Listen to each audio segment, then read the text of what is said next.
democratically.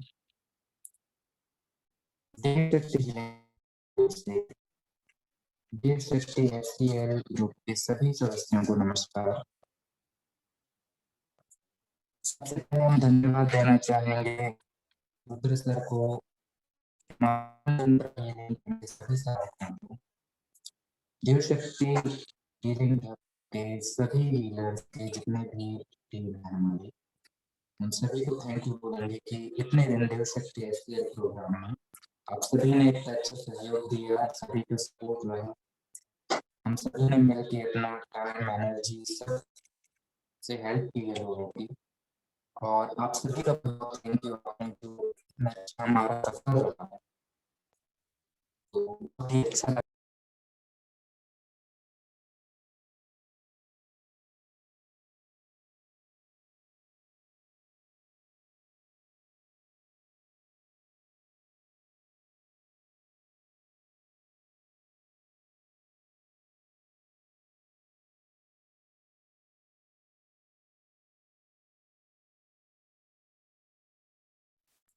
अपना अपना full name और जहाँ से आप हैं वो लोकेशन टाइप कीजिए, ताकि बारी बारी से हम नाम लेकर के आप सबसे पूछ सकें कि आपको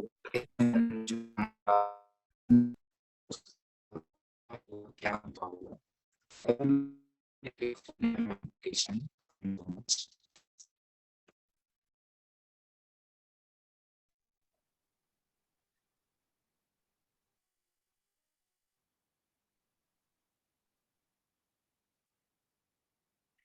आत्म नमस्ते आप सभी को। देव शक्ति हीलिंग हब की ओर से हम रुद्रावी सिंह आप सबों का पुनः स्वागत करते हैं। शुभम, आपकी आवाज क्लियर नहीं आ रही है, थोड़ा सा अपना नेटवर्क कंडीशन आप देख लें। तो आज हम लोग एक साथ जो मीटिंग में आए हैं, ये जो कुछ दिनों से हीलिंग का प्रोग्राम लगातार चल रही है देव शक्ति एससीएल हीलिंग के रिगार्डिंग, तो इसमें से कई लोग हैं जो प्रतिदिन हीलिंग रिसीव कर रहे हैं, जो हमारी टीम की ओर से आपको निरंतर दी जा रही है हीलिंग। इसमें से कुछ बातें हैं जिसके बारे में डिस्कशन करना जरूरी है, काहे कि कभी कभी होता क्या है कि किसी किसी को हीलिंग दी जा रही है तो किसी को कोई फर्क नहीं पड़ता, और किन्हीं को फर्क पड़ता है, किन्हीं को हीलिंग की एनर्जी फील होती है। तो आज इसी संबंध में हम लोग बात करेंगे। सबसे पहले आप लोग अपना नाम एंड लोकेशन चैट बॉक्स में टाइप करें, ताकि हमें पता चले कि आप लोग कहाँ कहाँ से आज इस मंच पर आए हैं। तो आज हम आप लोगों को थोड़ा सा कुछ स्पेशल बातें भी बताएंगे। आज हम मोड ऑफ हीलिंग तकनीक का कुछ टेक्निकल चीज भी हम आपको बताएंगे कि और कितने प्रकार से हीलिंग की जा सकती है, और हीलिंग को स्ट्रांगली क्या किया जाए, कैसे किया जाए, तो इसके बारे में आज हम कुछ आपको किट के साथ ही हम आपको थोड़ा सा बताना चाहेंगे। धन्यवाद। तो एक एक करके सभी लोग अपना चैट बॉक्स में नाम एंड लोकेशन टाइप करें। धन्यवाद।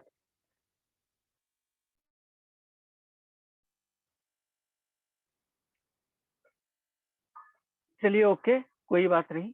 तो आज हम लोग कुछ हीलिंग के किट के बारे में, हम जैसे कि आपसे हम चर्चा किए कि हीलिंग को और भी बेहतर कैसे किया जाए। जैसे कि अब तक जो हम आप लोगों को हीलिंग दे रहे थे, हमारी टीम दे रही थी, वो मंत्रा हीलिंग दी जा रही थी, जिसमें कि केवल आपको रिसीव करना था। और उस हीलिंग को बेहतर बनाने के लिए हमने एक बात आपको, एक प्रोटोकॉल मैंने आपको समझाया था कि हर एक चीज की एनर्जी एक्सचेंज आवश्यक होती है। इसी एनर्जी एक्सचेंज के दौरान आपको प्रत्येक दिन कुछ न कुछ दान करना आपको जरूरी है, क्योंकि बिना दान के आपकी जो आप एनर्जी रिसीव कर रहे हैं उसका तत्काल आपको बेहतरीन रिजल्ट नहीं मिलता है। तो इसलिए आपको यहाँ पर थोड़ा ना थोड़ा आपको अपनी ओर से कुछ न कुछ ऑफर करनी थी। भूखे को भोजन कराना था, या फिर पशुओं को चारा खिलानी थी। तो सबसे पहले हम एक एक करके आप लोगों से पूछना चाहेंगे, जो लोग आज क्लास में आए हैं, जो लोग हीलिंग रिसीव किए हैं, आई होप आप लोग सभी लोग किए थे। तो जिन लोगों ने अब तक हीलिंग रिसीव किए हैं, आप लोग अपना अपना अनुभव एक एक करके कृपया शेयर करें। उसके बाद हम आप लोगों को हीलिंग के कुछ इक्विपमेंट्स के साथ हम कुछ बातें आप लोगों के साथ शेयर करना चाहेंगे। और कल 20 मार्च है और 21 मार्च से होलाष्टक स्टार्ट है। कल के क्लास के आधार पर हमने कल आपको बताया था कि होलाष्टक में 8 दिन की विशेष अनुष्ठान का समय चलेगा, तो इसके लिए भी हम लोग स्टार्ट कर रहे हैं लगातार 21 से। तो इस समूह में भी जो लोग आना चाहते हैं वो ग्रुप एडमिन से संपर्क करके बात कर सकते हैं और अपना नाम दर्ज करवा सकते हैं। धन्यवाद। तो अब तक जो लोग हीलिंग रिसीव किए हैं कृपया आप लोग बताएं। धन्यवाद।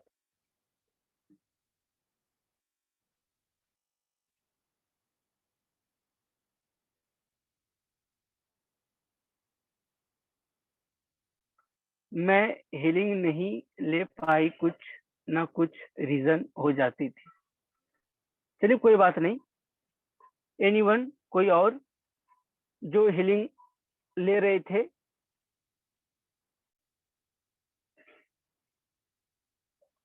चलिए कोई नहीं। आइए हम आपको आज कुछ मोड ऑफ हीलिंग की बातें बताएंगी। हमारे साथ हमारे पास कुछ इक्विपमेंट्स है, जैसे कि ये आप देख रहे हैं 7 चक्रा वांड है। ये क्लियर क्वार्ट्ज का क्रिस्टल है। क्लियर क्वार्ट्ज के क्रिस्टल में 7 प्रकार के स्टोन्स लगे हुए हैं अलग अलग कलर के। इसको 7 चक्रा वांड कहा जाता है। और आप जानते हैं कि जो भी क्रिस्टल्स होते हैं वो क्रिस्टल्स एनर्जी के गुड कंडक्टर होते हैं। क्रिस्टल्स एनर्जी के गुड कंडक्टर होते हैं और कोई भी एनर्जी जब हम क्रिस्टल के माध्यम से जब हम पास करते हैं तो उसी एनर्जी को क्रिस्टल्स क्या करता है, अपने आप में उसको कई गुना मल्टीप्लाई कर देता है। तो जब कभी भी हम किसी को स्पर्श करते हैं या स्पर्श करके उसको चिकित्सा देते हैं, उसको ऊर्जा देते हैं, और जब उस ऊर्जा को वांड के माध्यम से पास कराया जाता है, उसके बाद जब हीलिंग दी जाती है तो वो जो हीलिंग ऊर्जा है वो कई गुना मल्टीप्लाई होकर के पेशेंट को जाती है और उसे तत्काल रिलीफ मिलता है। जिस प्रकार से लामोफेरा हीलिंग में एक स्टिक आता है जो कि क्रिस्टल स्टिक होता है। इसमें दोनों बगल क्रिस्टल बॉल्स लगे हुए होते हैं और इसके जो अंदर होता है वो बहुत सारा क्रिस्टल्स लगे हुए होते हैं। लामोफेरा हीलिंग इतने ज्यादा चमत्कारिक क्यों है? लामोफेरा हीलिंग को इतना ज्यादा मान सम्मान क्यों मिल रहा है? और लामोफेरा हीलिंग का ऊर्जा इतनी प्रगाढ़ क्यों है? कभी सोचा है? क्योंकि लामोफेरा में भी जो सिंबल हैं वो सारे हमारे वैदिक के यंत्र खंड के सिंबल ही हैं और जो ऑलरेडी आप रेकी में यूज करते हैं अप टू ग्रैंड मास्टर तक, करुणा रेकी तक। लामोफेरा में जो अभिप्राय है, जो हीलिंग की मेथड है, जो हीलिंग की टेक्निक है, उसमें से स्टिक कुछ इक्विपमेंट्स जैसे कि अर्थ स्टिक हो गया, क्रिस्टल रॉड हो गया, मेहरून कलर का जो कि ड्रेसेस होते हैं और लामोफेरा यंत्र, इन सारी चीजों के कॉम्बिनेशन के साथ जब हम पेशेंट को ऊर्जा पास कराते हैं तो उन पर ज्यादा इफेक्ट पड़ता है। क्योंकि जाहिर सी बात है कि हम अपनी कोशिश तो लगातार करते ही करते हैं। हमारी एक सीमित ऊर्जा होती है, हमारा पोटेंशियल जो होता है कुछ हद तक होता है। और जब कोई बीमार पड़ता है तो कहीं ना कहीं उसके और एक इतने सारे डिस्टरबेंस हो जाते हैं, वो इतना ज्यादा इफेक्ट हो जाता है कि जो ऊर्जा हम उसको भेज पा रहे होते हैं वो ऊर्जा उस पर प्रॉपर रूप से असर ना कर पाता है। तो उसके लिए हम कुछ अल्टरनेटिव टेक्निक का इस्तेमाल करते हैं और तब उसका ऊर्जा जो है पेशेंट पर प्रॉपर रूप से काम करता है। इसलिए लामोफेरा का हीलिंग जो है वो अपना अलग अपने आप में रहस्यमय रखता है। दूसरी बात अब आता है कि पेशेंट को अगर राहत ना मिले, कोई भी बीमारी से ज्यादा परेशान है या फिजिकल रूप से या फिर मेंटल रूप से या फिर इमोशनल रूप से, तो उसके लिए हम क्या कर सकते हैं? तो हम आपको कुछ सैंपल दिखाना चाहेंगे। सबसे पहले कि कोई भी हीलर्स है, जब भी वो हीलिंग करे वो कोई ना कोई ब्रेसलेट या कोई ना कोई माला को धारण करके वो किसी को भी ट्रीट करे, क्योंकि उस समय उनकी ऊर्जा को बैलेंस करता है। हालांकि हम ये जो मेरे हाथ में देख पा रहे हैं 7 चक्रा ब्रेसलेट है, 7 चक्रा क्रिस्टल ब्रेसलेट है। ये 7 चक्रा जो ब्रेसलेट होते हैं, 7 चक्रा ब्रेसलेट को हाथ में हम जब यदि पहनते हैं उसके बाद जब हम हीलिंग करते हैं किसी को, तो उसका जो है उसका भी इफेक्ट कुछ ज्यादा मिलता है, ताकि जो हमारा जो 7 चक्रा होते हैं, एक हीलर के जो 7 चक्रा होते हैं वो भी तत्काल बैलेंस रहता है। हीलिंग को और भी जबरदस्त कैसे बनाया जाए। यदि आप एक हीलर हैं और यदि आप पेशेंट को हीलिंग कर रहे हैं, अगर उसको पूरी तरीके से ऊर्जा फील नहीं हो पा रहा है, महसूस नहीं हो पा रहा है, तो उनको आप पिरामिड हीलिंग दीजिए। हम आपको एक पिरामिड और दिखाना चाहेंगे। ये देखिए, ये पूरा टोटल पिरामिड है, ये पिरामिड बॉक्स है। ये पिरामिड बॉक्स आप देख पा रहे हैं। इस पिरामिड में टोटल 9 पिरामिड का कॉम्बिनेशन है। ध्यान दीजिएगा, इसमें 9 क्लियर क्वार्ट्ज का पिरामिड का कॉम्बिनेशन है और इसमें बॉक्स है। इस बॉक्स में भी क्रिस्टल्स लगे हुए हैं और इसके ऊपर में भी क्रिस्टल्स लगे हुए हैं। आप पिरामिड की ताकत के बारे में आप अवेयर होंगे, क्योंकि कहा जाता है कि जो ऊर्जा हम घंटों मेडिटेशन करके जो कॉस्मिक ऊर्जा को हम अपने अंदर डिजर्व कर सकते हैं, वो ऊर्जा पिरामिड के माध्यम से विद इन ए मिनट हो जाती है।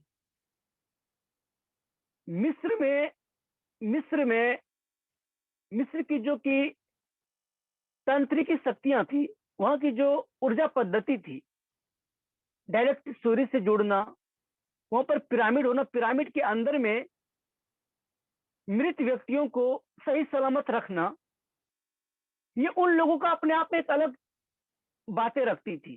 क्या पता है कि पिरामिड एक ऐसा वस्तु है जो कि ज्यादा से ज्यादा मात्रा में हाई अमाउंट में ऊर्जा को रिसीव करता है।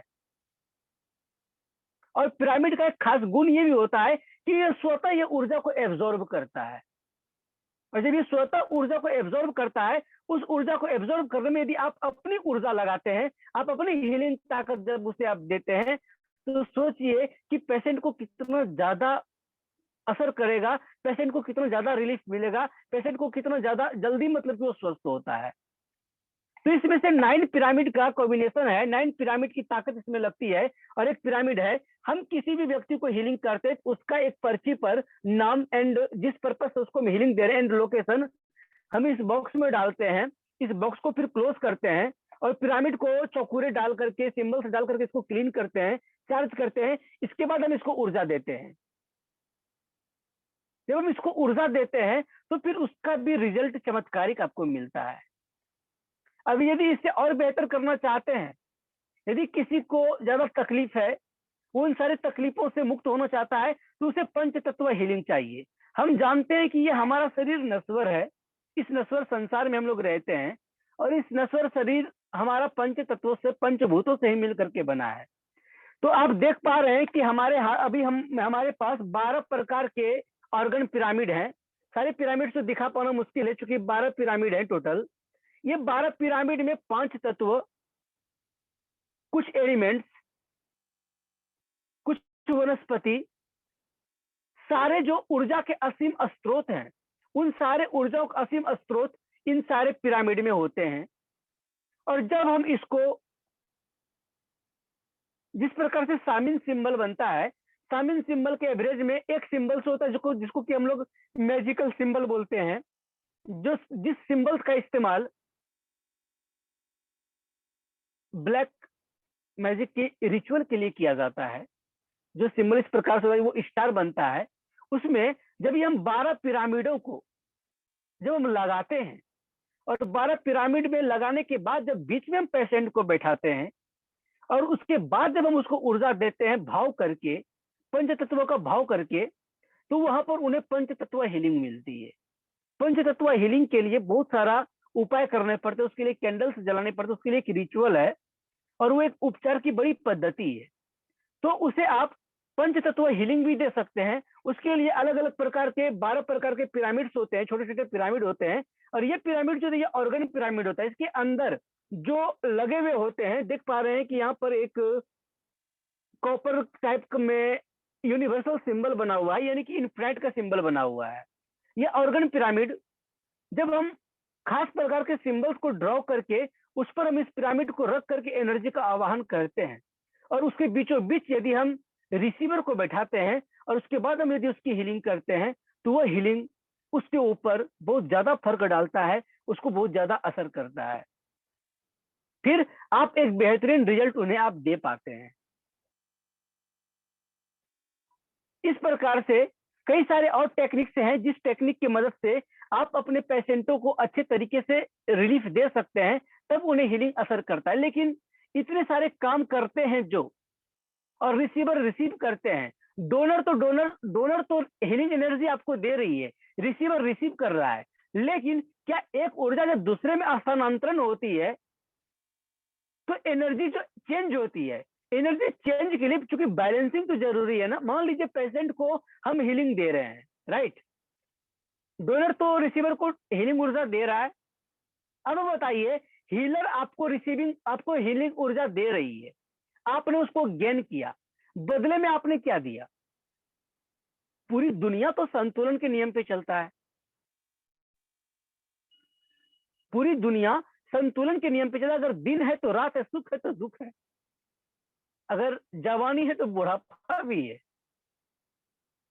तो हर चीज बैलेंसिंग पर चलता है, संतुलन के नियम पर चलता है। तो जब आप किसी से ऊर्जा गेन कर रहे होते हैं, जब आप किसी से ले रहे होते हैं, तो उसके बदले में आपको एनर्जी एक्सचेंज करनी चाहिए। यहाँ पर मैं एनर्जी एक्सचेंज में मैं पैसे की बात नहीं कर रहा, इसलिए बार बार आपको कही जा रही है कि एनर्जी के एक्सचेंज के रूप में, उस रूप में आप किसी जरूरतमंद को आप कुछ दान करें, उसे भोजन कराएं, अन्न दान करें, पशुओं को चारा खिलाएं। जब आप एनर्जी एक्सचेंज करते तो क्या होता है कि वो जो नियम है, जो यूनिवर्सल नियम है, जो लॉ ऑफ नेचर है, वह संतुलित होता है। तब उसके बाद आप प्रॉपर रूप से आप पर काम करती है। नहीं तो आप कर्म बंधन में बंध जाते हैं, नहीं तो आप कर्म बंधन में बंध जाते हैं और आप ऋणी हो जाते हैं, और ऋणी व्यक्ति का कभी भी उद्धार नहीं हो सकता। इसलिए बहुत लोग हीलिंग रिसीव करने के बावजूद, अच्छे अच्छे हीलर से हीलिंग रिसीव करने के बावजूद कुछ समय तक उन्हें ठीक रहते हैं, फिर से वो उसी स्थिति में आ जाते हैं। वजह कुछ और नहीं, वजह यही है। क्या हम यदि रिसीवर हैं, हम यदि किसी हीलर से हीलिंग रिसीव कर रहे हैं, वो तो हमारे कल्याण के लिए हीलिंग कर रहा है हमें, वो तो लोक कल्याण कर रहा है, वो तो आपके लिए अच्छी कामना कर रहा है। क्या आपने कभी किसी के लिए अच्छी कामना की? आपने सोचा कि जो भी प्रत्यक्ष रूप में या परोक्ष रूप में आपसे जुड़ा है, आपके विकास का माध्यम है, आपके आत्मिक उत्थान का माध्यम है, क्या कभी उसे आपने ग्रेटिट्यूड दिया, उसका आभार व्यक्त किया, उसके अच्छे स्वास्थ्य, उसके अच्छे जीवन के लिए कामना की? नहीं की। जब ये नहीं किया तो फिर आप संतुलन के नियम पे, आप लॉ ऑफ नेचर के नियम पर कहां चल रहे हैं? और ध्यान रहे, आप थर्ड डायमेंशन में हैं और सेवेंथ डायमेंशन में गॉड पार्टिकल है, तो सिक्स्थ डायमेंशन में लॉ ऑफ नेचर है। तो आप बिना लॉ ऑफ नेचर को संभाले, बिना लॉ ऑफ नेचर पर काम किए आप सेवेंथ डायमेंशन तक कैसे पहुंचेंगे? सोचने वाली बात है। क्योंकि अगर हमें छत पर चढ़नी है तो हमें सारी सीढ़ियों को पार करके छत पर जानी होगी। तो थर्ड डायमेंशन में अगर सेवेंथ डायमेंशन तक की हमें यात्रा करनी है तो सिक्स्थ डायमेंशन तक यात्रा करनी पड़ेगी। और सिक्स्थ डायमेंशन का यात्रा ही यही है, लॉ ऑफ नेचर, यूनिवर्सल नियम, जिसे हम प्रत्येक दिन खंडित करते रहते हैं, हम उस पर ध्यान नहीं देते। तो कुछ बातें हैं साथियों जिसका कि नियम का पालन हमें करना चाहिए, और बिना किए हमारा कुछ नहीं हो सकता। हम तो लगातार कर रहे हैं, पिछले समय जनवरी में भी हमने किया, अभी भी हम कर रहे हैं, आगामी यानी कि होली के बाद भी हम प्रोग्राम करेंगे, हम लगातार करते रहेंगे। लेकिन आप यदि लगातार ले रहे हैं, क्या आप पर कोई इफेक्ट पड़ रहा है? हम आज आपको इसलिए बता रहे हैं क्योंकि हमारा कॉन्सेप्ट यही था, HCL अर्थात हीलिंग, केयरिंग एंड लिफ्टिंग। हमें आपको केयर भी करना है। तो केयरिंग का मतलब हम आपको ये बात जानकारी देना चाहते हैं कि आप क्या ऐसे आप कर रहे हैं जो आपका उत्थान होना है। आप यदि नहीं कर रहे तो कभी नहीं होगा। तो कुछ बातें हैं, कुछ नियम है जिसको आपको अपने जीवन में उतारना पड़ेगा, उसे बांधना पड़ेगा। इसके बिना आपका कुछ नहीं हो सकता। तो कुछ बातें आपको अपने जीवन में अप्लाई करनी पड़ेगी। हर दिन फॉरगिवनेस प्रेयर कीजिए। अपने दोस्तों के लिए ना सही, अपने दुश्मनों के लिए ना सही, कम से कम अपने दोस्तों, अपने परिवारजनों के लिए भी तो अच्छी कामना करें हम। केवल हम अपना देखते हैं, अपना स्वार्थ देखते हैं कि भगवान हमें सब कुछ दे देना, बाकी सब भाड़ में जाए, है ना? अपना काम बनता, भाड़ में जाए जनता। यही लॉ रहता है हम लोगों का। ये ह्यूमन नेचर है कि हमारा काम होना चाहिए, बाकी दुनिया कुछ भी करे, हमें कोई फर्क नहीं पड़ता। कैसे नहीं फर्क पड़ेगा? क्योंकि परमात्मा के संतान आप भी हो और परमात्मा के संतान वो भी हैं।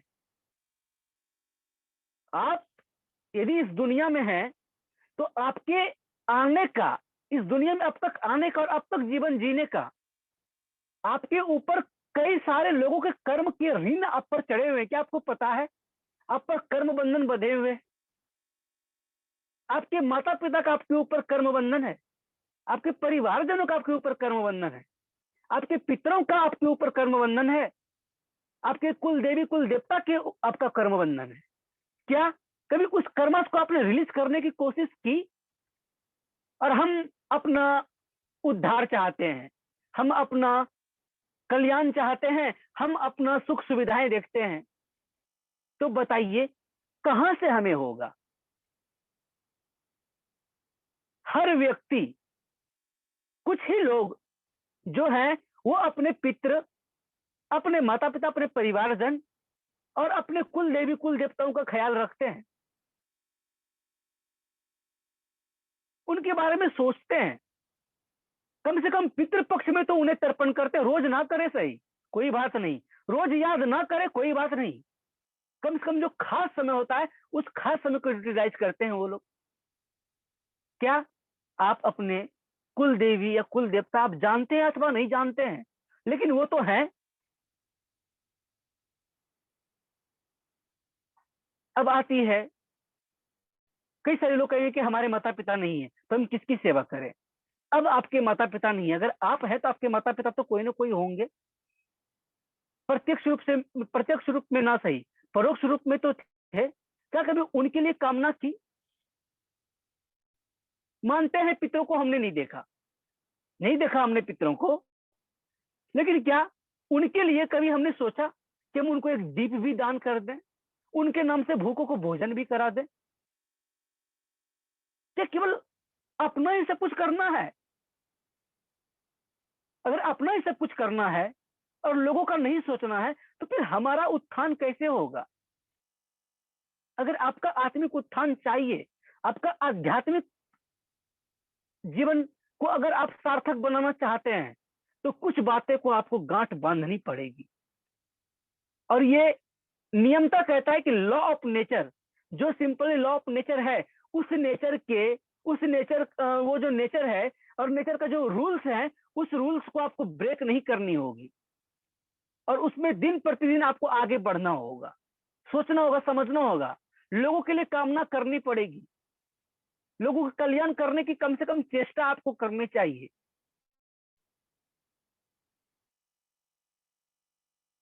बताइए, भगवान बुद्ध थे, कौन थे वो? एक राजा के पुत्र थे जिन्होंने धन के अंदर सुख नहीं देखा, जिन्होंने अपने ज्ञान की प्राप्ति के लिए, अपने जीवन के उत्थान के लिए वो राज्य को छोड़कर निकल चल पड़े। उंगली मार डाकू से सब लोग परेशान थे, भगवान बुद्ध फिर भी नहीं डरे, लेकिन वो अपने चेतना की, वो अपनी आध्यात्मिक औरा को इतनी प्रबल कर चुके थे, वो अपने कर्मों से अपने आध्यात्मिक औरा को इस प्रकार से स्टेबल कर चुके थे कि उन्हें भय ही नहीं लगा कि पता नहीं उंगली मार हमारा क्या करेगा। लेकिन उन्होंने अपने कर्मों से, अपने सत्कर्मों से उंगली मार डाकू को बदलने में वो कामयाब हो पाए। क्यों कामयाब हो पाए? क्योंकि हमेशा भगवान बुद्ध केवल अपने लिए नहीं, अपने लोगों के लिए कामना किया था। स्पर्श चिकित्सा ऐसे ही नहीं आया, वो तो ज्ञानी बन चुके थे, उनके अंदर तो एनर्जी आ चुकी थी। क्या जरूरी था ये चिकित्सा की विधि, ये चिकित्सा की प्रणाली दुनिया वालों को देने की? क्योंकि वो तो अपने आप में स्टेबल थे, लेकिन उनके शिष्य, उनके भिक्षुक वो परेशान हो जाते थे। तो उनके कल्याण के लिए उन्होंने यह कल्याणकारी विद्या उन्हें सौंपा। और आज हम क्या करते हैं, केवल अपने स्वार्थ को देखते हैं। यदि मन में स्वार्थ स्थित रहेगा, मन में स्वार्थ रहेगा, और उसके बाद यदि हम भगवान को एक अगरबत्ती भी दिखाएंगे ना, तो वह भी फलित नहीं होगा। लोग कहता है मंत्र तंत्र काम नहीं करता, लोग कहता है मंत्र फेल कर जाता है, लेकिन हकीकत यही है कि मंत्र कभी फेल नहीं करता। फेल तभी करता है जब हम उसके रूल्स को ब्रेक करते हैं। याद कीजिए, जब आप विद्यालय में थे, विद्यालय में जब आप रूल्स को ब्रेक करते थे तो आपको पिटाई पड़ती थी। आप नेचर के रूल्स को ब्रेक कर रहे हो, तो बेशक यहाँ पर नेचर आपको छड़ी नहीं मारेगा, लेकिन वो आपको उसका फल तो देगा ना, क्योंकि अकर्मण्येवाधिकारस्ते मा फलेषु कदाचन। कर्म अगर करोगे तो फल तो आपको मिलेगा ही मिलेगा, चाहे सकारात्मक वे में करो चाहे नकारात्मक वे में करो। और आप जैसा सोचिएगा वैसा ही बनिएगा। लॉ ऑफ नेचर यही है। यदि आपको कुछ चाहिए तो देना होगा, क्योंकि वस्तु विनिमय और क्रम विनिमय बहुत जरूरी है। और नेचर का सिद्धांत यही है, संतुलन, हर एक चीज का संतुलन। अगर बाल्यावस्था है तो बुढ़ापे की स्थिति आनी है, दिन है तो रात होनी है, सूर्य है तो चंद्र को होना है। कई सकारात्मक शक्तियों का बहुत प्रचंड है तो नकारात्मक शक्तियों को उसके एवरेज में होना है। यदि ईश्वर थे तो दैत्य भी थे। तो हर प्रणाली का दो शक्ति भी है, यीन और यांग, शिव एंड शक्ति। तो हर चीज के दो पहलू हैं। तो केवल हम अपने स्वार्थ को सिद्ध करने हेतु और हमें सिद्ध करने के लिए और स्वयं को सिद्ध करने के लिए हम अपने आस पड़ोस, अपने लोगों, अपने परिवार, आपके हित के लिए जो सोचते हैं, जो आपको प्रत्यक्ष रूप से सेवा दे रहे हैं या परोक्ष रूप से आपकी मदद कर रहे हैं, मदद तो आपकी कर रहे हैं। और आप ऐसे तो यहां तक नहीं आ गए, आपके यहां तक आने में किसी न किसी का तो योगदान रहा होगा। क्या उनको कभी एक कप चाय के लिए भी आपने पूछा? नहीं। इसलिए हम फेल करते हैं, इसलिए हम इतने सारे समस्याओं से ग्रसित होते हैं। इसी वजह से हम अपने अच्छे कर्म करने रहने के बावजूद हमें पीड़ा होती है। कोई लोग कहता है कि हम कभी बुरा किए ही नहीं, हमने किसी का बुरा चाहा ही नहीं, हम गलत कर ही नहीं रहे हैं, तो भगवान हमें से बुरा क्यों कर रहे हैं? लोग हमारा बुरा क्यों सोचते हैं? लोग हमसे प्यार क्यों नहीं करते? जब आपने किसी के लिए सोचा ही नहीं तो आपके लिए कौन सोचेगा? यही वजह है कि आप हजारों हीलर से हीलिंग रिसीव करते हैं, फिर भी आपको वो हीलिंग का आपको प्रॉपर रूप से रिजल्ट नहीं मिलता है। यदि उसका रिजल्ट चाहिए तो आपको अभिवादन करना होगा। दोस्तों, बताते हुए खुशी हो रही कि आज जूम क्लास पर सॉरी वो नहीं आई हैं, क्योंकि अभी डॉक्टर श्रुति साहब मैम ज्वाइन की थी हमारे जूम सेशन में, जो हमारे लिए बहुत ही पूजनीय है। वो नहीं आई है, नहीं है जूम पर, वो लेफ्ट कर चुकी हैं, कोई बात नहीं। तो ये सारी बातें जो हैं वो मैटर करती है। तो thank you everyone. Time running out हो चुका है, लास्ट 5 मिनट से बचा हुआ है। यदि आप लोगों का कोई क्वेरीज है, कुछ पूछना चाहते हैं तो यू कैन आस्क मी। और फिर एक बार मैं फिर कहना चाहूंगा कि 21 से होलाष्टक का समय स्टार्ट होने जा रहा है। ये होली की पहले से होली तक ये 8 दिन की समय विशिष्ट कर अनुष्ठान के लिए महत्वपूर्ण होता है। और धार्मिक मान्यताओं के अनुसार इन दिनों में श्री हरि नारायण की कृपा विशिष्ट रही थी उनके भक्तों के ऊपर। तो यदि आज आप यदि उनके सेवक हैं, उनके भक्त हैं, तो केवल आप पर भी उनकी कृपा अवश्य रहेगी। और केवल नाम जाप करने मात्र से ही आपका कल्याण हो सकता है, क्योंकि कलयुग केवल नाम आधारा जो सुबरे सुमरे वन उतरी ही पावा। तो ये 8 दिन अनुष्ठान का बहुत महत्वपूर्ण समय है, आप कर सकते हैं अपने लिए। तो जो लोग हमारे इस शिविर में शामिल होना चाहते हैं तो आप देख सकते हैं एसएल प्रोग्राम के रिगार्डिंग आप लोग ज्वाइन कर सकते हैं। आप ग्रुप एडमिन से बात कर सकते हैं तो आपके नाम को अंकित कर लिया जाएगा और उन्हें मेन ग्रुप में शामिल कर दी जाएगी। Thank you. यदि आप लोगों का कोई प्रश्न है तो आप लोग पूछ सकते हैं। धन्यवाद। चूंकि लास्ट 4 मिनट बचा हुआ है, फिर ग्रुप मीटिंग एंड हो जाएगा तो उसके बाद फिर हम लोग नेक्स्ट डे हम लोग बात करेंगे। धन्यवाद। यदि आप लोग कुछ पूछना चाहते हैं तो आप लोग पूछ सकते हैं। Thank you very much.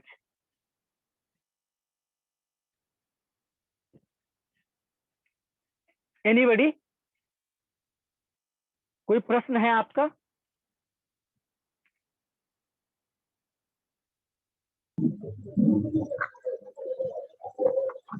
नहीं, ये जो लामा फेरा का आपने बताया था इसमें मतलब जैसे मैंने किसी से लिया तो उन्होंने ये बॉन्ड वगैरह का नहीं बताया और मैंने ऑनलाइन ही उनसे अचीवमेंट लिए थे, तो क्या ये सेम पावरफुल होती है ऑनलाइन और फिजिकल उसमें? देखिए, लामा फेरा जो कोर्सेस हैं उस कोर्सेस में लामा फेरा बिना किट के संभव नहीं है। लामा फेरा बिना किट के संभव नहीं है। और लामा फेरा की जहां तक बात है तो ऑनलाइन में भी पॉसिबल है। यदि हम शिद्दत से करना चाहें तो कुछ भी संभव है, क्योंकि उन्होंने स्टेचू माला वगैरह तो उन्होंने बोला था कि जो भी माला है वो यूज कर सकते हैं, ढाई फेरा जो भी प्रोसेस होता है वो सब उन्होंने समझा दिया था। बट अभी आपकी बॉन्ड देखा तो ये तो मेरे लिए नया था। जी, तो आप मिस कर दिए मैडम, क्योंकि आपको तब प्रॉपर रूप से जानकारी नहीं दी गई थी। लामा फेरा जो होती है, लामा फेरा बिना किट के संभव नहीं है। लामा फेरा का किट में 3-4 वस्तुएं महत्वपूर्ण रखती है। लामा फेरा स्टिक, लामा फेरा के लिए फिर बोधि माला, मेहरून कलर का एक ड्रेसेस होता है और अर्थ स्टिक होता है। 1 मिनट में आपके साथ मैं आपको अर्थ स्टिक भी मैं आपको दिखाना चाहूंगा।